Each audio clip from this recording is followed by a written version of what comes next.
Hello there, my very good friends. Andy Murray here for What Culture Wrestling, and today we are going to tell one of the most shocking and infamous stories in ECW and, well, professional wrestling history: the mass transit incident. Let's go.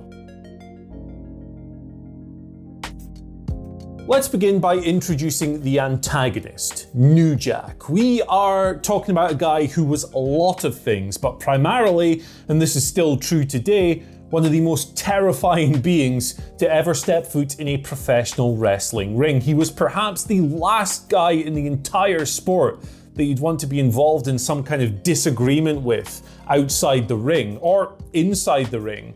And it's primarily because of stories like this. Establishing himself as a nuclear heat magnet, a redneck baiting heat magnet in Jim Cornette's Smoky Mountain Wrestling in the 90s, New Jack eventually found his way to ECW. And like ECW itself, New Jack had a presence to him. He had a dangerous aura, the kind of which you just can't replicate in a creative meeting. You cannot put on as part of an act. ECW was this outlaw show. It was the most riotous promotion in the game, and that made New Jack a perfect fit for his ultra-violent playground. New Jack felt real. There was no discernible line between Jerome Young, the human being, and New Jack, the character he was playing on television. It was very difficult to distinguish between the two of them, and he quickly became a huge cult favorite in ECW, primarily because he would do these crazy, ridiculous beatdowns while his entrance theme, Natural Born Killers,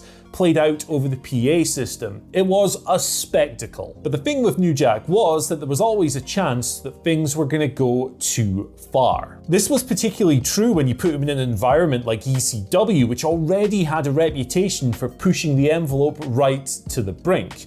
And in November 1996, at an otherwise nondescript house show in Massachusetts, well, New Jack and ECW burned themselves into the history books forever, in the worst way possible. At 17 years old, in 1996, Eric Koulas blagged his way onto that ECW card.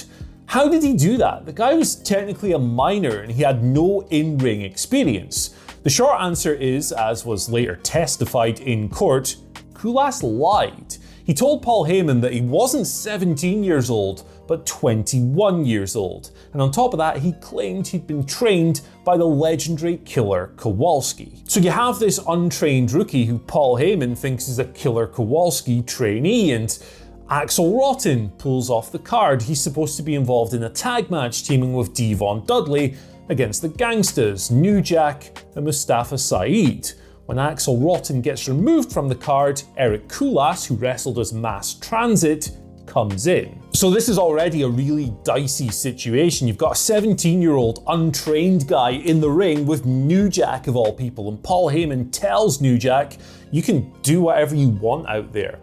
New Jack took this way too far. So, with a license to do whatever the hell he wanted to in that ring, New Jack approached Devon Dudley backstage and said, hey, when we throw you over the top rope, just stay out of the ring. Don't come back in. Bloodshed was on New Jack's mind. And bloodshed is, well, what we got. Eric actually approached New Jack before the match and said he'd never bled in the ring before. He asked New Jack to blade for him. New Jack agreed. Things got worse. And the next step of this was disastrous. Devon Dudley got put out of the ring, and he stayed out of the ring as instructed before the match.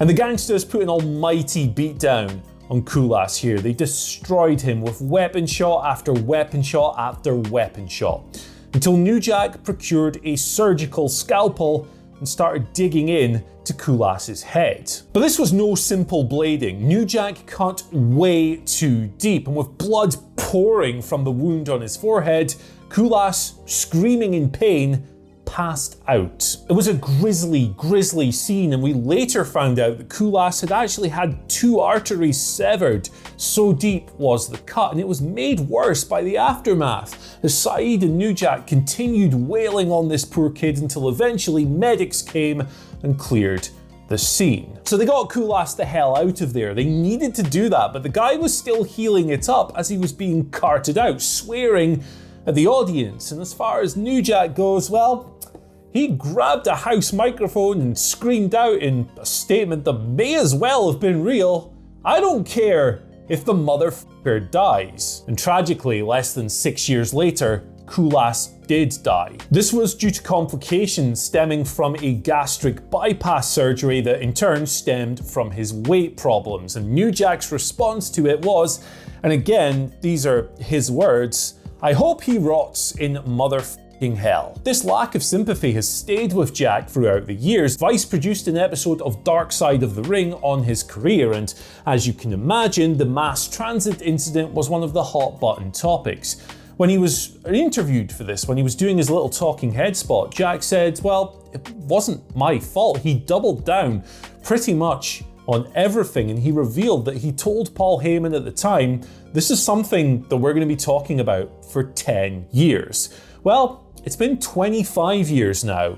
Here we are. The mass transit incident eventually made it to court. New Jack was charged with assault and battery with a dangerous weapon, but he was acquitted. Kulas's actions before the match worked to his detriment. He lied about his age and his experience, with multiple witnesses backing that up, and on top of that, he'd actually asked Jack to cut him in the first place, albeit obviously not to this extent.